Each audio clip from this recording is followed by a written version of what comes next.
Alright guys, welcome back to another recap. A new week, still in November, probably why I am red today, but I'll go over my trades here in a second. Everybody that's new to this channel, hopefully you guys had a good weekend, maybe an extended weekend if you guys took it off from Thursday. Hopefully you guys had a good time with family. Happy Thanksgiving to all of you guys. Yeah, let's get into the recap. So if you guys are new, I stream live every single morning completely free right here on YouTube and tradecaster.com. And I try to do these recaps every single day unless I leave town or something like that, like I did on Thursday. So, anyways, today I am red. Like I said, November has been the worst month this year for me. I am barely green, but you know, I've had a lot of red days this month. I just cannot get consistency down at all.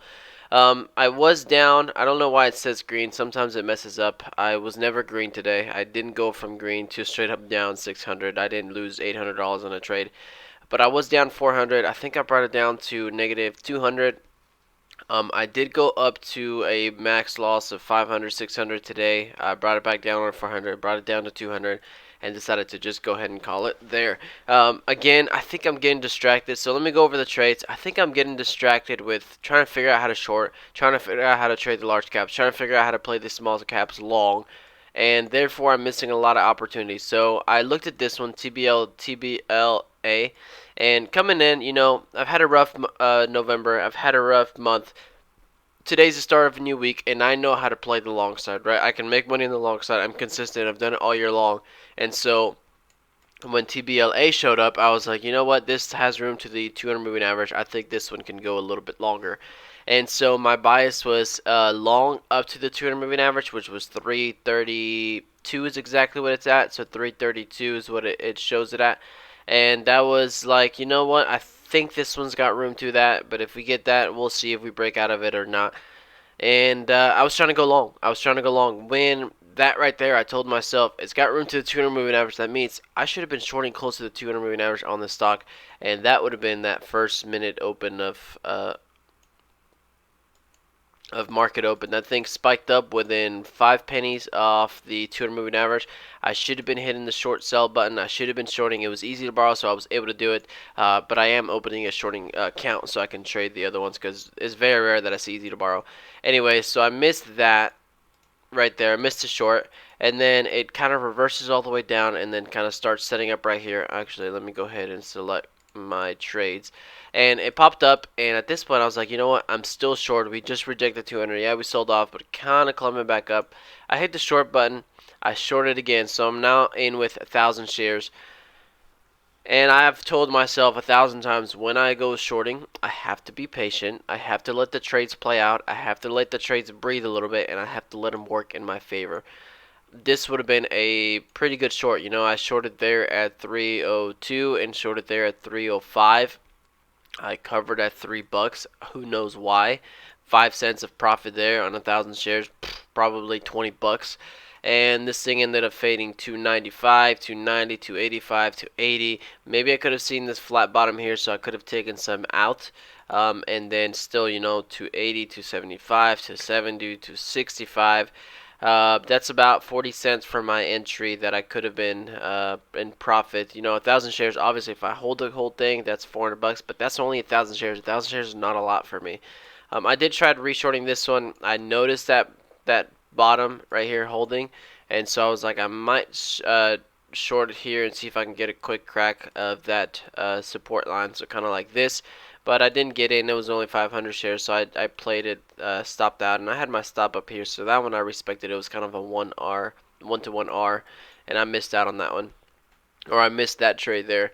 Another trade today, HBLZ. I kind of chased this one at the top, and I sold way too early, so kind of had a little bit of a downtrend here, squeezed out of it. I bought like right before. I could have bought this pullback there, and I could have got a very nice still move up higher, but I didn't get any on that.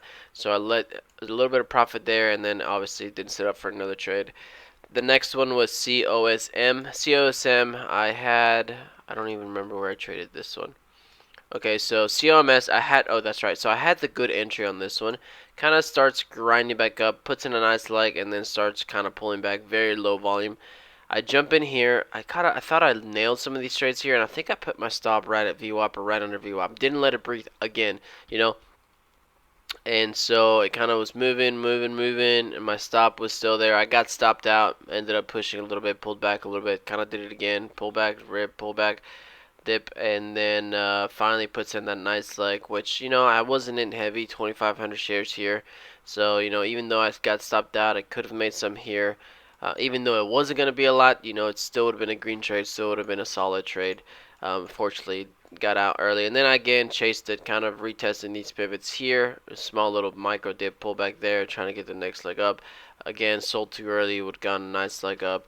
And then on this one, I also nailed the dip. So now that it's gotten this leg up, I wanted for it to pull on down. I sniped the entry down here. So 53.76 was my entry. Sold about a penny higher, which is not a lot, but didn't keep on running again. But I'm not being patient with that trade. That's it for the small caps. DBGI, I lost 50 bucks. I chased one of the breakout trades, so I chased it right. This one I know the entry. I chased it right there. Very small share size, so I stopped out right away.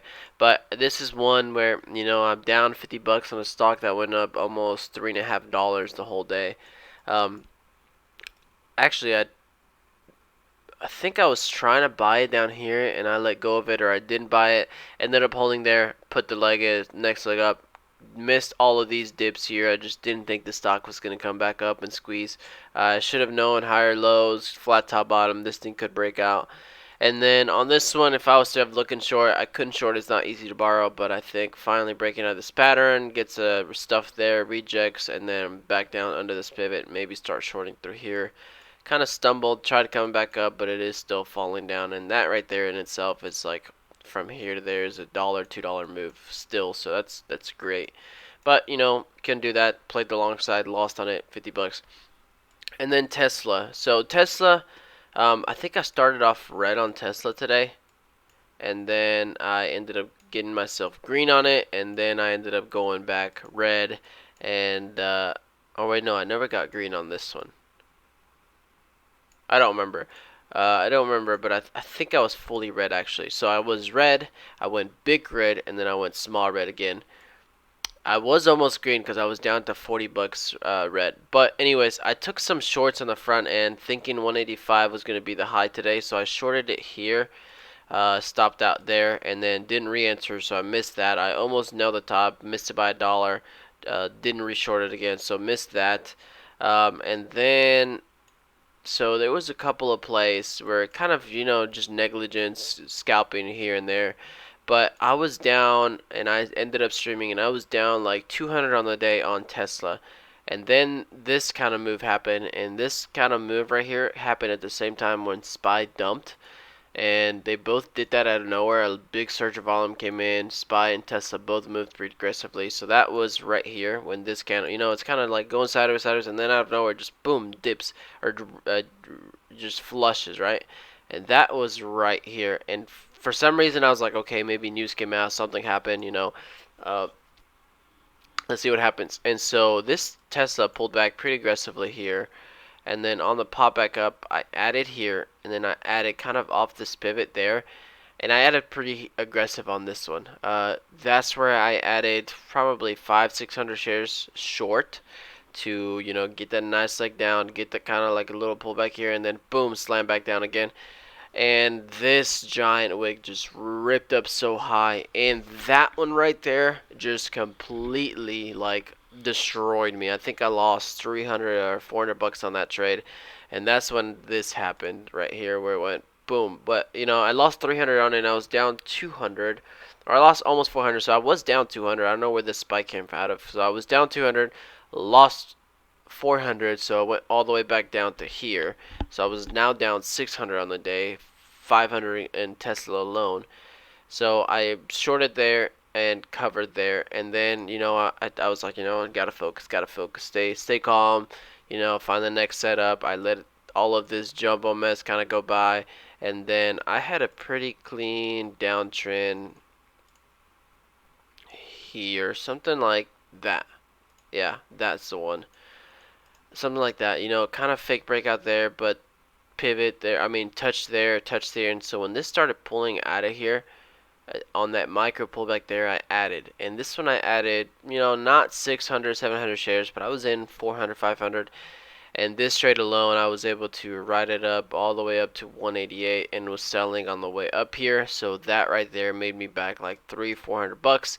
And then that was it. I left all of this alone, no trades there. So that right there, what I lost here, I ended up making it back right there. Unfortunately, I took the loss in the first place, but I can't control it. I had the right idea with that big old pushback, kind of retested all these areas. That was just an outlier kind of spike, but it ended up moving back on lower. And I think I did ended up following it here. I think again short for the move back down. So I made a tiny bit there, but this was a bigger trade where I made most of the money back. And that's it, guys. So another rough day, another red day. But November has been very red, a lot of red days, but it's been a lot of small red days. I haven't really had a big red day at all, which is good. It's really good, but it's still, it's a lot of red days. I don't even know if I've had more red days than green days. Wow, I've had 2, 4, 6, 8, 9 red days. I've had 2, 4, 6, 8 green days. That has never happened in my trading career, guys. I have 9 red days in November, and I have 2, 4, 6, 8 green days in November. That is incredible. Usually I have, well, let me see. Usually I have maybe last month I had 4 red days. Month before that I had 5 red days. Month before that I had 5 red days. So August, September, October are all 4 or 5 red days. My best month this month, 3 red days, but right now, November, it is painted red left, right, up, and down. So, not good. But, the good thing is, even though I have 9 red days and 8 green days, I am still green for November. And I'm keeping my losers very, very small. A lot of red days, but keeping them pretty small. So, I'm happy about that for now, at least. I just got to get the green days to come in. Anyways, you guys take care for the rest of the day, and I'll see you guys tomorrow on the live streaming. Hit that notification bell, and you'll know exactly when I go live 15 minutes before market opens. You guys have a good rest of the day, and I'll see you guys tomorrow.